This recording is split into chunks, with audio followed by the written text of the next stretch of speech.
Hi friends, எல்லாருக்கும் வணக்கம். இன்னைக்கு நாம பார்க்கக்கூடிய வீடியோ என்ன வீடியோ அப்படின்னு பார்த்தீங்கன்னா, சப்ளிமெண்டரி ரீடர் 8th ஸ்டாண்டர்ட்ல இருக்கக்கூடிய செகண்ட் சப்ளிமெண்டரி ரீடர் பார்க்க போறோம்.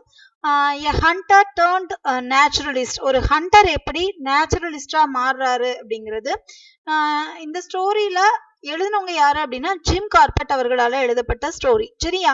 ஏற்கனவே நான் சொல்லியிருக்கேன் உங்களுக்கு ஸ்டோரி ப்ரோஸ் இங்கிலீஷை பொறுத்த மட்டுக்கும் ஃபர்ஸ்ட் வந்து ஆத்தர்ஸ் இருந்தாங்க அப்படின்னா ஆத்தர்ஸ் பத்தி படிச்சிருங்க.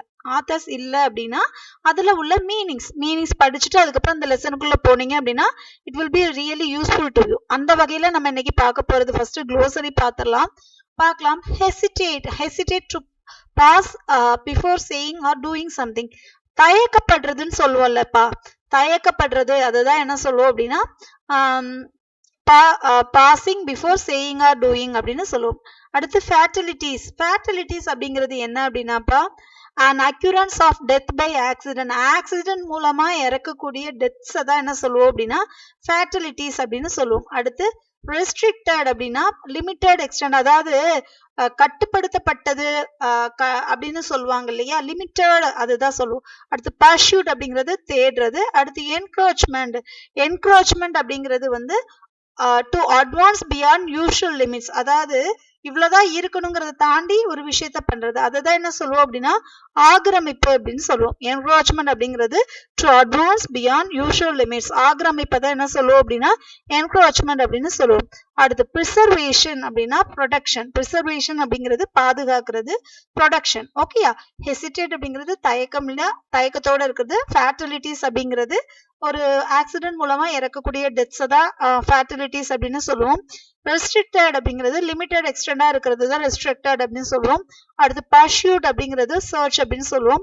அடுத்து என்க்ரோச்மெண்ட் அப்படிங்கிறது to advance beyond usual limits, அதை தான் என்ன சொல்லுவோம் அப்படின்னா என்க்ரோச்மெண்ட் அப்படின்னு சொல்லுவோம். அடுத்து ப்ரிசர்வேஷன் அப்படிங்கிறது என்ன அப்படின்னாப்பா ப்ரொடக்ஷன் அப்படின்னு சொல்றோம். ப்ரிசர்வேஷன் அப்படிங்கிறது என்னன்னா ப்ரொடக்ஷன் அப்படின்னு சொல்றோம். சரியா? இப்போ நம்ம இந்த ஸ்டோரிக்குள்ள போகலாம். ஆக்சுவலி இந்த ஸ்டோரி வந்து கொஞ்சம் லைன் பை லைனா ரீட் பண்ணிக்கலாம். ஏன்னா சில இம்பார்ட்டன்ட் இயர்ஸ் அண்ட் சில விஷயங்கள் வருது, சில முக்கியமான திங்ஸ் வருது, அதனால லைன் பை லைனா நான் சொல்றேன், பார்க்கலாம். Edward James Corbett, popularly known as Jim Corbett, was a British wildlife photographer, hunter, tracker, naturalist and writer. அதாவது இவருடைய ஃபுல் நேம் என்ன அப்படின்னா எட்வர்ட் ஜேம்ஸ் கார்பெட் அப்படிங்கிறது. இவரை தான் நம்ம எப்படி கூப்பிடுவோம் அப்படின்னா ஜிம்ஸ் கார்பெட். இவர் வந்து இங்கிலாந்தை சேர்ந்தவர். அது மட்டும் இல்லாம இந்த அனிமல்ஸ் எல்லாம் போட்டோ எடுப்பாங்க இல்லையா, அந்த போட்டோகிராஃபர். அது மட்டும் இல்லாம ஹண்டர், வேட்டைக்காரன்னு சொல்லுவாங்க, naturalist and writer. He has hunted a number of man-eating tigers and leopards in India. அதாவது அவர் எதை வேட்டையாடி இருக்காரு அப்படின்னா மனிதர்களை உணவா உண்ணக்கூடிய டைகர்ஸையும் லெபர்ட்ஸையும் அவர் வந்து வேட்டையாடி இருக்காரு. He had a lot of experience with tigers and other wild animals to shoot with his cinefilm camera, and moreover வந்து அவருக்கு வந்து நிறைய எக்ஸ்பீரியன்ஸ் இருக்கு இந்த அனிமல்ஸை வந்து ஷூட் பண்றதுல. Corbett always prefer to hunt alone on foot, அதாவது அவர் எப்ப போனாலுமே என்ன பண்ணுவாரு அப்படின்னா நடந்துதான் வந்து அதை வேட்டையாடுவார். He often hunted with Robin, his dog. Though he was an expert in hunter, he admired a wild life. அதாவது அவர் வந்து ஹண்டரா இருந்ததுனால அந்த லைஃப் வந்து அவருக்கு ரொம்ப அட்மிரபிளா இருந்தது அப்படின்னு சொல்றாங்க. He did not like to kill any wild animal for pleasure or sport.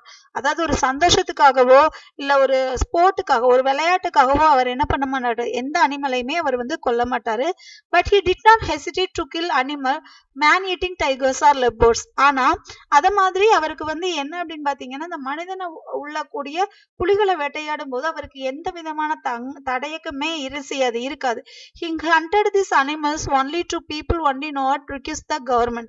அதாவது ஏன் இந்த அனிமல்ஸ் எல்லாம் கொல்றாரு அப்படின்னா கவர்மெண்ட் வந்து சில பர்டிகுலர் ரிக்வெஸ்ட் பட்டதுனாலதான் அவர் வந்து இந்த அனிமல்ஸ் எல்லாம் கொல்றாரு. He took no joy far from hill. He often said that not against the law of nature but against the laws of human. அவர் இப்படி பண்ணும்போது எப்பவுமே நேச்சருக்கு அகெயின்ஸ்டா எதுவும் பண்ணல, ஆனா மனுஷனுக்கு எதிராக ஒரு விஷயம் நடக்குன்னா அதை பண்ணிதானே ஆகணும், அதை தான் சொல்றாங்க. According to his theory, tiger starts eating human when they grow old or get hurt. அதாவது அத மாதிரி இவருடைய அனுபவத்துல இவர் என்ன சொல்ல வர்றாரு அப்படின்னா புலிகள் பொதுவா எப்படி இருக்கும் அப்படின்னு பாத்தீங்கன்னா, ஜென்ரலாவே மனுஷனை அடிச்சு சாப்பிடாது. அது வந்து எப்ப வந்து ரொம்ப ஓல்ட் ஆகுது, இல்ல அது ஏதோ ஒரு காயம் பட்டு அதால ஓட முடியல அப்படிங்கிற சமயத்துல மட்டும்தான் அது மனுஷனை வந்து என்ன பண்ணும் அப்படின்னா இறக்கி பயன்படுத்தும். சரியா? According to his theory, a tiger starts eating human when they grow old or get hurt. As they cannot run fast, they start killing animals. People cannot run as fast as animals, so they become easy prey. அதாவது prey அப்படிங்கிறது என்ன அப்படின்னு பாத்தீங்கன்னா, உணவுக்காக இன்னொரு உயிரினத்தை கொல்றது என்ன சொல்லுவோம் அப்படின்னா prey. After eating human flesh once, tiger will not eat any other flesh. These tigers are called man eaters. அத மாதிரி நம்ம சொன்னோம் இல்லையா, இப்போ ஒரு புலி வந்து என்ன பண்ணும் அப்படின்னா, ஒரு வயசு காரணத்தினாலயோ இல்ல இது ஒரு ஊண்டுனாலயோ ஒரு இறந்து போச்சுன்னு சாரி ஒரு மனுஷனை வந்து கட் பண்ணி சாப்பிடுதுன்னு வச்சுக்கோங்களேன். அதுக்கப்புறம் வந்து அதால எந்த ஒரு ஃபிளஷையுமே என்ன பண்ண முடியாது, சாப்பிட முடியாது. His first man eater tiger hunt was the Champawat tiger. அவர் ஃபர்ஸ்ட் ஒரு டைகரை வேட்டையாடுறாரு, அந்த மனுஷனை உண்ணக்கூடியது. அது என்னன்னு பாத்தீங்கன்னா Champawat tiger. It was a Bengal tigress responsible for nearly 436 deaths in Nepal and human area of India. அதாவது அந்த பர்டிகுலர் புலி வந்து என்ன பண்ணிருக்கு அப்படின்னா, மொத்தம் 436 டெத்ஸை வந்து அது வந்து என்ன பண்ணிருக்கு, உருவாக்கி இருக்கு. The tigers began attacks in Rupal village in western Nepal, Himalayas. Hunters were sent to kill the tiger, but she managed to escape from them. The Nepalese army, after failing to capture or kill the tiger, drove her across the border to India. அதாவது அது நிறைய மனுஷங்களை கொன்னதுனால இவங்க என்ன plan பண்றாங்கன்னா, இவரை வந்து அனுப்புறாங்க. The Nepalese army, after failing to capture or kill the tiger, drove across the border in India. There she continued her killings in human district. அது என்ன அப்படின்னா, நிறைய மனித இனங்களை வந்து கொல்ல ஆரம்பிச்சிருச்சு. All her kills happened during daylight. After several incidents, people stopped going into the forest. இது இப்படியே அடிச்சு கொல்ல ஆரம்பிச்ச உடனே அவங்க என்ன பண்ணிட்டாங்க அப்படின்னா, அந்த காட்டுக்குள்ள போறதே நிப்பாட்டிட்டாங்க. பொதுவா காட்டுக்குள்ள எதுக்கு போவாங்க, ஒரு கலெக்ட் ஃபயர்வுட், ஃப்ரூட்ஸ், ரூட்ஸ், அதுக்காக தானே போவாங்க. They were terrified to go out and refused to leave their huts for work after hearing the roar from the forest. ஒரு மனுஷனை ஒரு புலி அடிச்சு கொண்டுகிட்டே இருக்கு ஒரு இடத்துல, அப்ப அதை எல்லாருமே பயப்படுவல. Even we also get scary, you know. So அந்த மாதிரி தான் வந்து என்ன பண்றாரு, ஆயிடுறாரு. The British government requested Jim Corbett to help the villagers. He agreed to cut down the man eater. Basically he doesn't have idea to kill one human being, because even though that is also human being, அவருடைய நினைப்பு அப்படிதான் இருந்தது. ஆனா என்ன, ஒரு மனுஷ இனத்தை ஒரு பொருள் ஒரு வந்து கொல்லுது அப்படிங்கும் போது நம்ம என்ன பண்ண முடியும். சோ அதுக்காக தான் இவங்களை அனுப்புறாங்க. He camped in the human districts and started tracking the tigers. He moved around the villages and restricted the tigers activities of man eater. After several unsuccessful attempts, Corbett managed to kill the tiger when it killed 16 years old girl in the village near Champawat and left a trail of blood which Corbett followed. அதாவது அது என்ன அப்படின்னா, 16 year old கேர்ளை வந்து kill பண்ணிட்டு அந்த ரத்த இதை வச்சு அவர் வந்து என்ன பண்றாரு, கண்டுபிடிக்கிறாரு. After a whole day of pursuit, Corbett had to abandon the hunt, decided to use the villages and to organize a bait the next day near the Champa river. Sorry, with the help of Tahsildar Champawat, the bait was organized with about 300 villages. The next day, Corbett shot the tiger's death near the Charter Bride in Champawat. A cement board was erected marking the place where the tigress was finally brought down. கடைசியில அந்த எந்த இடத்துல அந்த புலி வந்துச்சோ அந்த இடத்துல வந்து என்ன பண்ணிட்டாங்கன்னா புலியை கொல்லிட்டாங்க. The postmortem on the tigress showed the upper and lower canine teeth on the right side of her mouth were broken, the upper one in off, the lower one right down the bone. This injury was result of old gunshot from the game hunter who failed to track and killed it. According to Corbett, probably this injury prevented her from hunting her natural prey. Hence she started to hunt humans. அதாவது என்ன அப்படின்னா, அந்த இமயமலை மேற்கு பகுதியில் இருக்கக்கூடிய அந்த ரூபால் அப்படிங்கிற கிராமத்துல தான் வந்து அது ஃபர்ஸ்ட் என்ன பண்ணும் அப்படின்னா தாக்குதல் ஆரம்பிக்கும். அதை வந்து கொல்றதுக்கு வந்து நிறைய வேட்டைக்காரர்கள் போப்பாங்க. ஆனா அதால என்ன பண்ண முடியல, எதுவுமே பண்ண முடியல. அது மட்டும் இல்லாம நிறைய நிகழ்வுகளால என்ன பண்ணிட்டாங்கன்னா, ஆல்ரெடி நான் சொன்ன மாதிரி மக்கள் வந்து என்ன பண்ணிட்டாங்க, போறதையே நிப்பாட்டிட்டாங்க. அது மட்டும் இல்லாம ஒரு ஹுமாயன் அப்படிங்கிற இடத்துலதான் வந்து இவர் வந்து என்ன பண்றாரு, ஸ்டார்ட் பண்றாரு. அது மட்டும் இல்லாம அந்த புலிய வந்து அந்த தாசில்தார் அவங்க எல்லாருடைய ஹெல்ப்போலையும் வந்து என்ன பண்றாங்க அப்படின்னா அந்த புலிய கொல்றாங்க. அந்த புலிய கொன்னுட்டு என்ன பண்றாங்கன்னா ஆராய்ச்சியும் பண்றாங்க. அந்த ஆராய்ச்சி பண்ணும்போது என்ன அப்படின்னு பாத்தீங்கன்னா அதோடைய லெஃப்ட் சைடு வந்து ரொம்ப மேல் தாடை கோரை பற்கள்லாம் எப்படி இருந்ததுன்னா உடஞ்சு இருந்துச்சு. அப்பதான் தெரியுது அது யாரோ பொழுதுபோக்குக்காக என்ன பண்ணிருக்காங்க, வேட்டையாடுனதுனால மேபி இந்த காயம் வந்திருக்கலாம். அந்த அத என்னன்னா அந்த வேட்டைக்காரர் என்ன பண்றாரு அப்படின்னா பின்தொடர்ந்து என்ன பண்ணிட்டாரு, சும்மா விளையாட்டுக்காக போனாங்க. ஆனா அதை கொல்லாம வந்துட்டாங்க.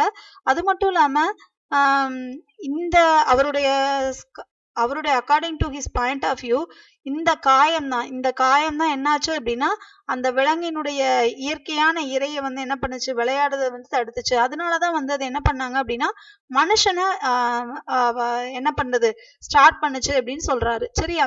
Jim Corbett was always game hunting. He strongly advocated that deforestation and human encroachment were the main cause of mischief of wild animals. அதாவது என்னன்னாப்பா, இப்போ அது நார்மலா அது வாட்டில் விட்டுருந்தா அது ஹியூமன் செஸ்ஸை தேடி இருக்காது. அதை வேட்டையாடி அதை வந்து என்ன சொல்றது, அதுதான் நம்ம ஆல்ரெடி சொன்னோமே, எந்த ஒரு புலியுமே எடுத்த எடுப்புலயே வந்து என்ன பண்ணாதுன்னா மனுஷனை சாப்பிடாது. ஒண்ணு வயோதிகம் இல்ல வந்து அது வந்து ரொம்ப ஊண்டாயி அதால நடக்கவே முடியாது அப்படிங்கிற பட்சத்துலதான் வந்து அது என்ன பண்ணும் அப்படின்னா மனுஷனை வந்து அந்த புலியே சாப்பிடும். அதுதான் அவர் சொல்றாரு. சரியா?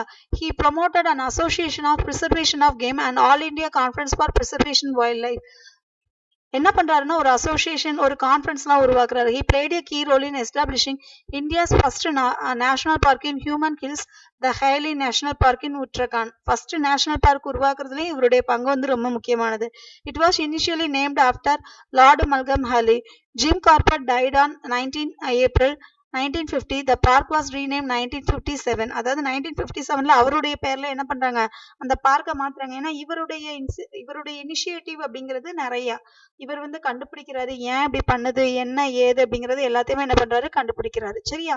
இவர் வந்து 1955ல இறந்து போறாரு. இறந்து போயிட்டு அந்த பார்க்க வந்து எப்படி நேம் சேஞ்ச் பண்றாங்க, ஜிம் கார்பெட் நேஷனல் அப்படின்னு சேஞ்ச் பண்றாங்க. சரியா? அது மட்டும் இல்லாம இந்த டூ யூ நோ பார்ட் ரொம்ப இம்பார்ட்டன்ட்.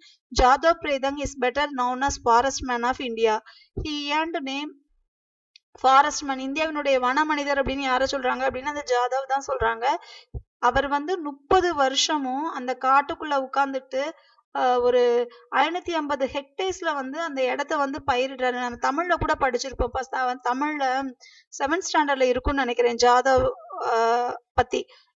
ஜாதவ் பேங்க பத்தி இருக்கும். நீங்க அதையும் பாத்தீங்கன்னா உங்களுக்கு தெரியும். சரியா? அடுத்து அவ்வளவுதான், இந்த ஸ்டோரி முடிஞ்சு. இந்த ஸ்டோரியில என்னென்ன கேள்விகள் அப்படின்னு பாத்தீங்கன்னா இந்த புக் பேக் சொல்றேன்ப்பா, ஸ்ட்ராங்கா சொல்றேன். புக் பேக் வந்து கண்டிப்பா தரவா என்ன செய்து ஆகணும், படிச்சுதான் ஆகணும். சரியா? இப்ப பாருங்க, Jim Corbett died on 19th April